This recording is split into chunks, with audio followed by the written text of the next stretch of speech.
ملک شام کا بندہ آ گیا حضرت عمر کو ملنے. اس نے آتے ہی پوچھا تمہارے بادشاہ کا محل کہاں؟ انہوں نے کہا جی ہمارے بادشاہ کا محل نہیں ہوتا. کہاں ہے آپ کے بادشاہ کا محل؟ تو انہوں نے کہا محل شہل تو کوئی نہیں، مسجد میں ہوں گے امیر المومنین. بندہ کہتا ہے میں سوچ میں پڑ گیا کہ جس کے نام سے میرا بادشاہ کانپتا ہے وہ مسجد میں ہوگا. گن میں نہیں کوئی نہیں، ہٹو بچو کوئی نہیں، ادھر ادھر ہی کوئی نہیں، پہرے دار ہی کوئی نہیں. مسجد میں جا کے پوچھا جناب عمر، کہنے لگے ادھر ہی تھے. کدھر ہیں بھئی حضرت؟ وہ کدھر ہیں بھئی؟ ادھر ہی تھے. کہنے لگا میں حیران ہو گیا کہ یہ بادشاہ کی بات ہو رہی ہے. ایک صاحب کہنے لگے وہ کھجوروں کے باغ کی طرف جا رہے تھے. کہتے میں کھجوروں کے باغ میں گیا. ایک بندے سے پوچھا امیر المومنین، کہنے لگا وہ سامنے کی طرف جا رہے تھے، ادھر گیا.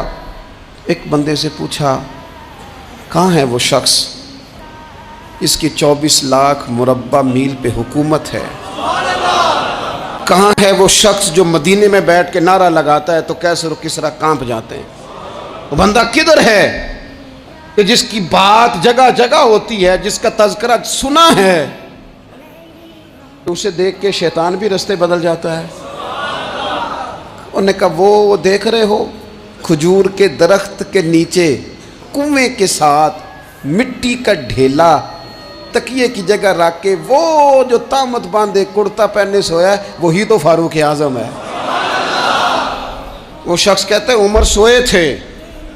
شیر سویا بھی ہو تو اس کا روب ہوتا ہے.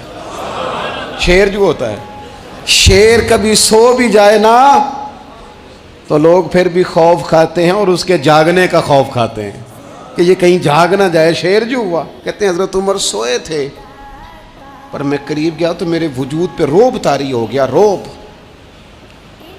اور میری زبان سے بے ساختہ یہ جملے نکلے کہ عمر تو انصاف کر کے سویا ہے نا، تو مٹی کے ڈھیلے پہ بھی تجھے سکون کی نیند ہے. خودداری، وقار، عزت، یہ احساس کمتری سے باہر نکلیں. ہم نے اپنے بچوں کو مسل ڈالا ہے، وہ تسی ماڑے دے بچے ہو، تسی تو نہیں نہ آگے جا سکتے، وہ اسی غریب لوگ نہ بیٹے تو فلانے کے ساتھ نہ جایا. ہم نے اپنے بچوں کی خواہشات تباہ کر دی، کمزور کر کے رکھ دیا، انہیں بار بار سکھایا ہم نے.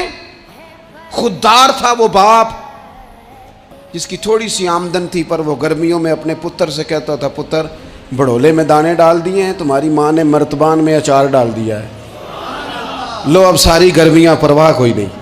وہ خوددار لوگ تھے.